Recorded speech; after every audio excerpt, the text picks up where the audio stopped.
Okay, my educational giant report is on Earl Warren, and Earl Warren was born in Los Angeles on March 19th, 1891.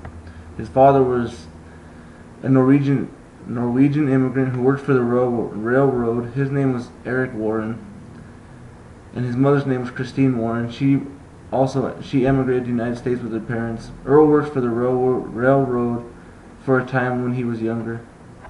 He went to school at UC Berkeley, where he got his bachelor's and his degrees in law. He worked for a couple private practices after he graduated for 3 years. He worked in San Francisco and Oakland. Those are the only times he ever worked for a private practice.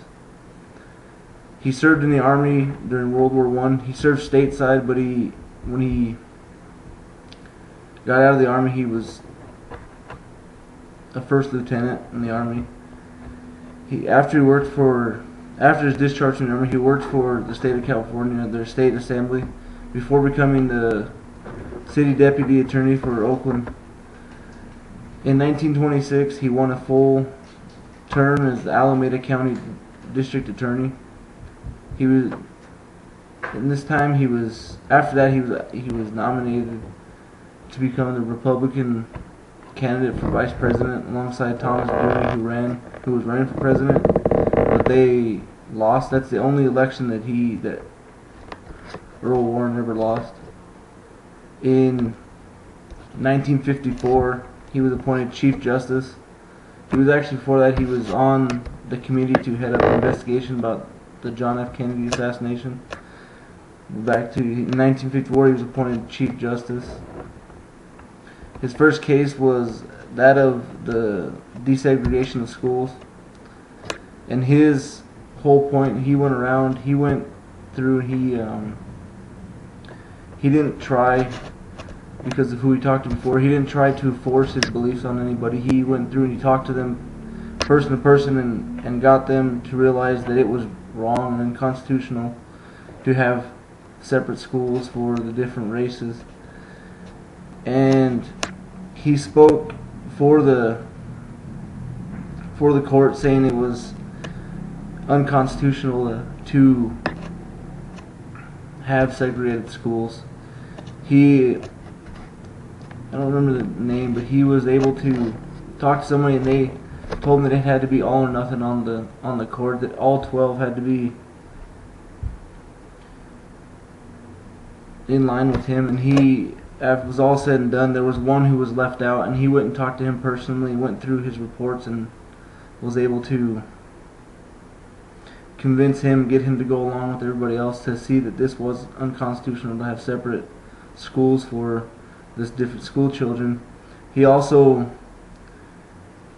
said that the separation of public school children according to race was unconstitutional. He also rejected the separate but equal doctrine that had prevailed since 1896.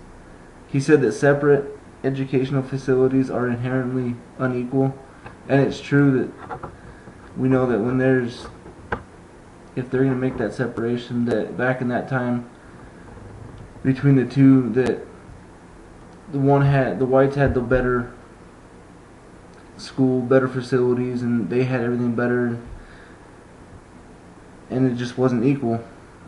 And this impact that it's had on all of us and for all teachers everywhere is that we are now able to work together and be able to go to school together and learn together, not have separate things. There still might be inequalities, but they're not the way they were back then. They're not to the detriment of the kids, to the students, to make it so that they have horrible facilities.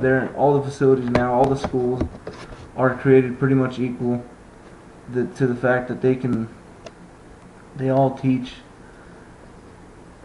all the same, all the kids. They don't leave anybody out. They go, and I can personally say that I have seen this in the town where I live, that there's predominantly two races, Hispanic and then the Caucasian, and then we go to school together. It's never been a problem for any of my friends and I. We were able to